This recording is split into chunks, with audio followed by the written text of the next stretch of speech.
Buenas noches, mis queridos alumnos. Vamos a seguir justamente valorando el aporte de las mujeres dentro de la literatura paraguaya. Ya sabemos que su incorporación no ha sido fácil, su permanencia tampoco, pero que sin embargo, mediante la calidad de su pluma, han aportado sus obras que le volvieron también inmortales a estas mujeres valientes que mediante sus escritos se hacen también inmortales. Y esta vez vamos a ver una parte de Tradiciones del Hogar de la escritora Teresa Lamas, carísimo de Rodríguez Alcalá.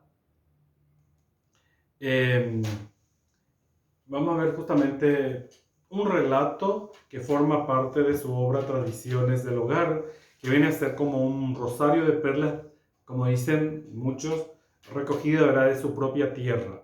Un libro en que palpitan los latidos del corazón de una madre y los pensamientos y amores consagrados justamente a nuestra gran familia, o sea, a la patria, que tanto ha sufrido, porque sabemos nosotros de que ella ha podido recoger los acontecimientos sociales que han enlutado a todas las familias paraguayas. Me refiero a la guerra del 70. Doña Teresa Lamas, carísimo de Rodríguez Alcalá, podemos decir de que su aporte ha sido fundamental. Si bien es cierto que su obra está impregnada de un romanticismo nacionalista,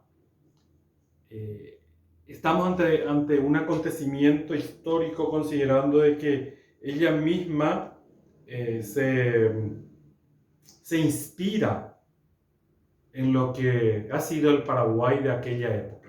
Y esta vamos a ver una partecita nada más, de hecho, que ustedes tendrán que leer porque forma parte de nuestra historia. Es una historia novelada, lo que a continuación vamos a ver, el episodio de la residenta. Ahí narra de que ella como relatora dice: más de una vez oyera yo contar de un tío bisabuelo mío llamado José Carísimo Aedo. Nos da la pauta de que era ya una persona adulta, por eso un tío bisabuelo, ni siquiera es tío abuelo. Quedó abandonado en un camino, en un ataque justamente en los días que ellos tenían que huir, las señoras, las criaturas, justamente de la fuerza aliada. Ese tío José era un paralítico. Nos dice: tía Lolo adivinó mi deseo y, tomando asiento después de guardar la fotografía en el viejo arcón de sus reliquias, me contó la historia con aquel su arte único para narrar cosas del pasado. Y nos ubica donde relata de lo que ha dejado justamente la guerra del 70. Dice: tuvo largos meses de desesperada protesta, de íntima rebelión. Deshechas tormentas se desencadenaron en su espíritu, mientras el tiempo no vertió piadosamente en su alma, gota a gota, una dulce resignación. La familia toda, que en los primeros tiempos sufriera lo indecible a la par suya, fue acostumbrado a verle como una ruina, siempre quieto en su sillón, en actitud pensativa, como si a través de las cosas que lo rodeaban solo viera el cuadro bullicioso de sus días felices. Tenía el tío José varios hermanos, casados unos, solteros otros. Todos vivían juntos en el viejo caserón solariego de nuestra familia, cuya arcaica estructura impregna todavía en su perfume la tradición, el ambiente de la ciudad remozada, la callada compasión de los hombres, la ternura efusiva de las mujeres y el alargo candoroso de las criaturas acabaron por calmar, primero, en una suave conformidad la desesperación del inválido y después, por hacer de esa conformidad una dulce melancolía que floreciera en bondad.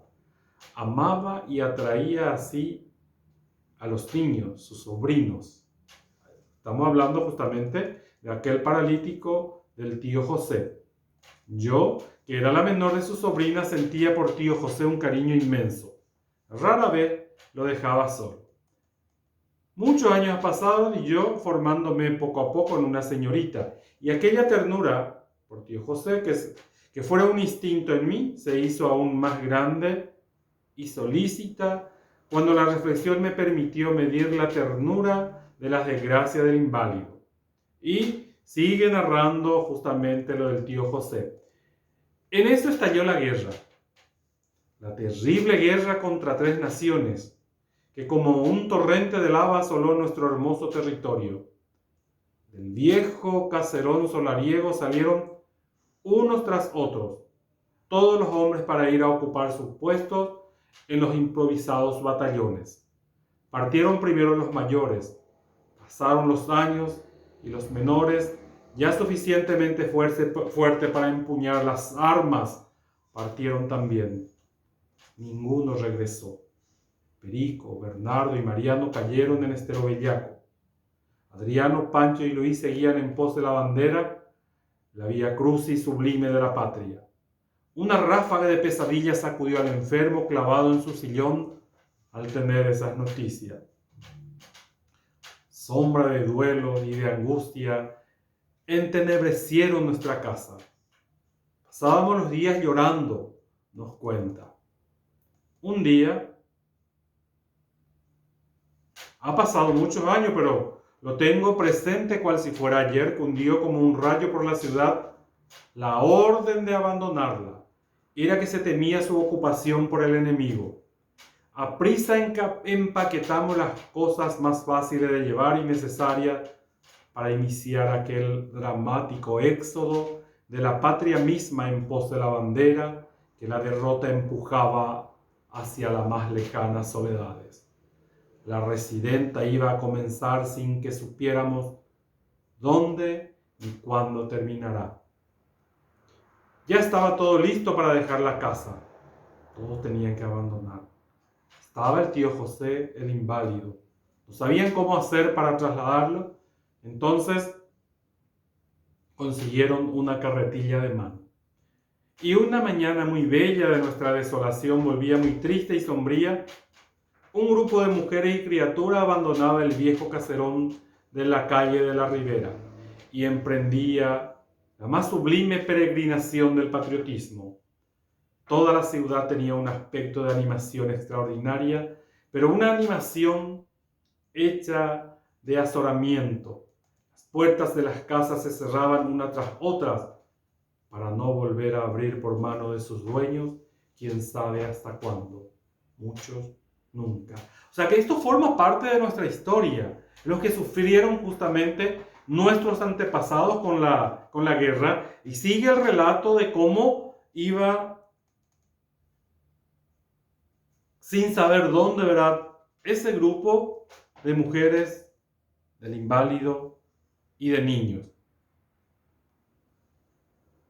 En grupo salimos de la ciudad y ya en las afueras la compacta caravana se desgranó. Mientras andábamos nos cruzábamos preguntas sobre la suerte de parientes y amigos y las contestaciones eran casi siempre la misma fórmula a media voz en 2 suspiros. Y tu papá murió en Humaitá y Pedro murió también. Todos tenían muertos que llorar. Íbamos a pie arrastrando yo la carretilla cargada con tío José, cuando los jóvenes avivaban el paso poseído de una extraña inquietud como deseosos de hallarse lejos de la ciudad. La voz prudente de los mayores se detenía. No se apuren, muchachas, que tenemos mucho que andar y van a cansarse. ¿A dónde vamos? No lo sabemos. Muy lejos, hasta donde podamos. Y la marcha continuaba, triste, silenciosa, sin rumbo fijo, hecha de una pesadilla a lo largo del camino que se retorcía caprichosamente como una pincelada roja trizada en la verde campiña. La ciudad había quedado ya muy atrás. Muchos decían, déjenme, le decía tío José. Ya soy un estorbo. Tío, no diga eso, le contestaba. Y seguía el trayecto. Y el pobre enfermo insistía, pero no conseguía. Ya las provisiones habían terminado también. Mamá, decían los pequeños, dan un hueso. Y los huesos mondos, conservados cuidadosamente de haber sido servidos muchas veces para conseguir un caldo que ya no era tal, servía para engañar el hambre cada vez más imperiosa en las criaturas. Todo lo que sufrieron. Cuando a la distancia divisábamos palmera, apresurábamos para alcanzar. Con tosco machete, los rectos troncos que los abríamos a lo largo para extraer el meollo, una veces blando si el árbol era joven, otro endurecido si era viejo. Fabricar con él una especie de tortas que cocinábamos a la manera de los ausentes vellú en fuente de barro. La caravana seguía. Tío José cada vez más pedía que se le deje. Déjenme, por Dios. Yo pedía a la Virgen de los Dolores que me prestase fuerza y sintiéndolas acercarse a mí como por milagro, corrí frenéticamente arrastrando la carretilla. Mi madre, mis tías y mis hermanas rodeándome corrían también cuando podían. Los enemigos estaban cerca. Ni siquiera le oíamos. Corríamos en la noche cuesta arriba, jadeando más de desesperación que de cansancio. Por el momento creíamos que los enemigos se habían desviado de nuestra ruta y eso nos infundió nuevo aliento, pero pronto se desvaneció esa ilusión. No tardamos en volver a oír no solo el rumor de sus corceles, sino también sus voces mismas. Mamá, sus hermanas, las mías, mis primas huyendo con niños o atados en los brazos, yo empujando la carretilla y el paralítico suplicando que le abandonásemos. Formábamos en la soledad de aquel desierto un cuadro de tragedia. Y el ruido que nos paralizaba la sangre en las venas se aproximaba por instantes. Llegó un momento en que ya no pude más. Me detuve, dejé caer los brazos, caí de rodillas sollozando. Y entonces una voz que era más bien un rugido hízome alzar la cabeza.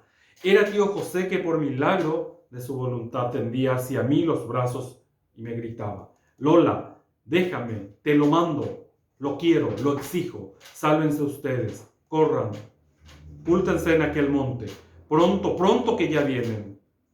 No era un ruego, no, era orden que obligaba a obedecer. Había tal angustia en su acento, tal ansiedad de su expresión, tan poderosa intimación, en un ademán milagroso que huimos todas de allí, sin sentido de lo que hacíamos, empujadas por una fuerza misteriosa.